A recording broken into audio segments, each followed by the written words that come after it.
say exactly what Vishnu and you said, Garge, is just the heart of this program.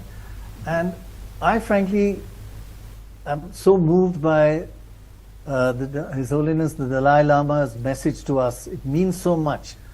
And even Madhuri Dixit talking about dogs on the road, stray dogs and cats. And this is, I think, a topic that is very close to the heart of NDTV. Kindness to animals.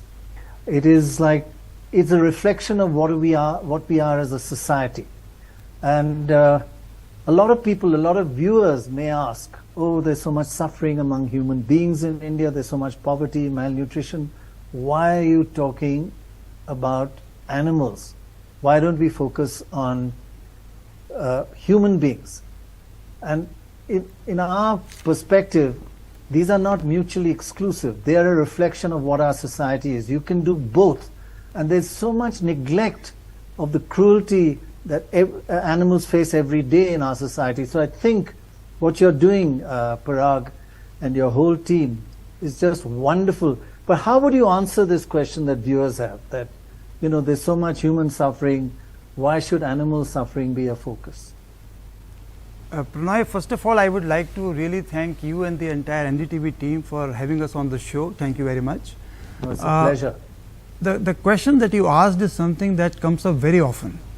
And I would like to make 3 key points. The first is that the scale and intensity of suffering of animals is huge, it's immense.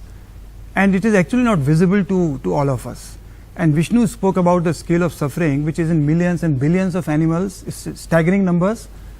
But actually it is, the shocking part is the intensity of suffering of an animal at an individual level. And let me give you some examples. A female adult pig spends most of her life of 2 years in a crate, breeding and feeding, that's all. Imagine a life, if we were to live in a box or a crate our entire life, which is the size of our body. Male chicks are ground while alive. They are shred when they are alive. An egg-laying hen actually lives her entire life in a battery cage, which is the size of an A4 paper, and she can't even open her wings. There are many such examples. You know, if I buy an exotic breed of dog, they are actually bred by using rape stands, where the dogs are forced to mate.